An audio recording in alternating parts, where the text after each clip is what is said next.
shall explain nothing to you. If you are our teacher, it is for us to question you, not for you to question us. Do not be prehistoric. Savages thousands of years ago schooled their children by asking them conundrums and beating them if they cannot answer them. You're not going to start that game on us, are you? If you do, Mother Hubbard, you'll not have a happy time with us. Right. It is what I expected you to say. My question was a test. 3 of you have shown that you understand the relation between us as teacher and pupils in the 6th form. The rest of you, if you also agree, will signify the same in the usual manner. Good. Now, fire away. Ask your questions. But what question shall we ask? Aha, you see, it is not so easy to ask questions. Is there nothing you want to know? If not, the 6th form is not for you. It is out of your mental range. And you can go back to the 5th form and take your leaving certificate. Oh, I say, give me time to think of something. 2 minutes or back to the 5th you go. Ask her whether when a pine cone disappears into the ground, it is the ground that wraps the pine cone up, or the cone that buries itself into the clay.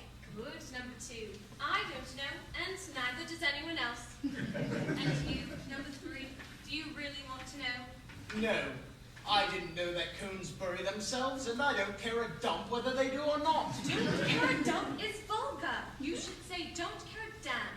Oh, I'm not literary. What does damn mean? It means a negligible trifle. Wrong, teacher. My dark ages dictionary defines it as a form of profanity in use among clergymen. In the 6th form, the teacher is always wrong. You are both wrong. It means an animal's mother. No, it doesn't. It means a wall across a river valley depended up as a lake. All I meant is what the teacher says. And so the teacher is always right. For announcing this, number 3, I'll give you another minute to ask me a question that you do really care about. Why are you so down on me? I am not the only one who hasn't a question ready for you. The 6th form should be bursting with questions. I'll come to the others presently. I pick on you because your looks do not suggest more than 5th form brains. Look at his face. Look at his fingers. Fingers are not brains. Yes, they are. My brains are in my fingers. Yours are only in your head. Have you ever invented a machine and constructed it? No. Have you? Yes. How? I don't know. I can't find words for it. I'm no talker. But I can do things, and I won't go down to the 5th. Here I am, and here I stick, whatever you say. So you shall. You know your own mind, though you cannot speak it. I have no mind. I can only do things. I have a teacher. Out with it. How is it that the things that come to number 3's head never come to mine? Why can he do things that I can't do? Why can I do things that he can't do? I can't do an essay. He can't even write a specification for machines he invents. If you ask him to, he can only twiddle his fingers if they are wheels and levers. He has to employ a 3rd form patent agent to describe it for him. Aha, now we are coming to the riddle of the universe. You young things always ask it, and a lot take, I don't know, for an answer. Can any of you tell me the story of the Sphinx? I can. The Sphinx is a quadruped with a woman's head and breast who put conundrums to anyone who came along and devoured them if they cannot answer them. Yes, that is the story. But where is the interest of it for you? Well, a story is a story. I like stories. She does, teacher. She's always reading them and tells stories about herself. All lies. Why does she tell lies? That is what I would like to know. The Sphinx story is rot. Why should the Sphinx eat everyone who couldn't answer its riddles? Why should it kill itself if anyone did answer them? Tell me that. Never ask why. Ask what, when, where, how, who, which. But never why. Only 1st form children who think their parents know everything ask why. In the 6th form, you are supposed to know that why is unanswerable. Nonsense. Why is not unanswerable. Why does water boil? Because its temperature has been raised to 100 centigrade. What is wrong with that? That is not why. It is how. Why was it boiled? Because some fellow wanted to boil an egg and eat it. Why That's did he want to eat it? Because he wanted to live and not starve. That is a fact, not a reason. Why did he want to live? Like everybody else, I suppose. Why does everybody want to live? However unhappily, why does anybody want to live? How the devil does anybody know? You don't know. I don't know. Why don't we know? Because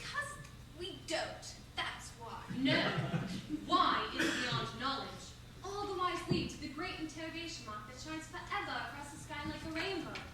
Why do we exist? Why does the universe exist? If you ask me, I should say the universe is a big joke.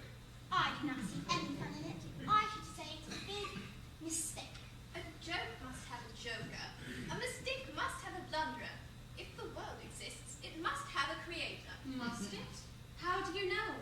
One of the ancient gods, named Napoleon, pointed to the sky full of stars and said, "Who made all that?"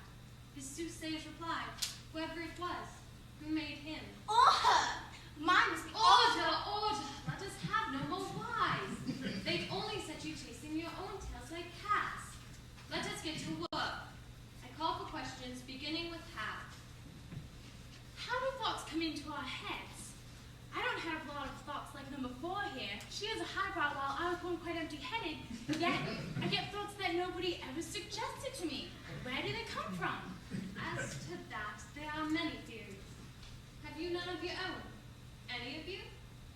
My grandfather used to lecture about the theory of the disembodied races. I picked it up from him when I was a kid. Of course, the old man is now out of date. I don't take him seriously anymore.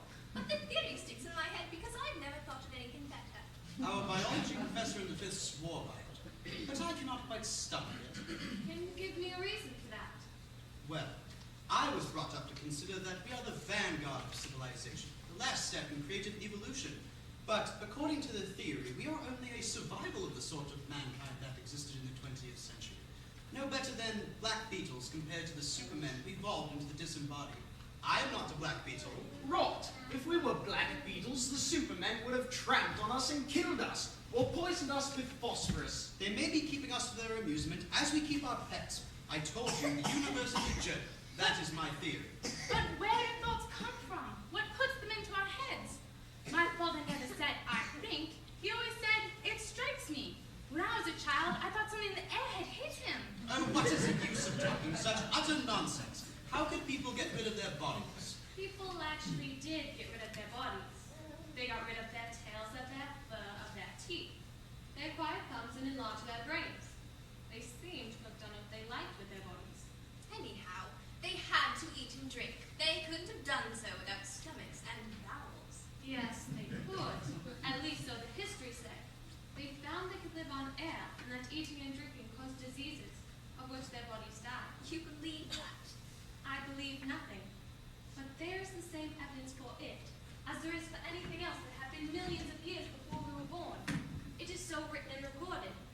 As I can neither witness the past nor foresee the future, I must take such histories as there are, as part of my framework of thought.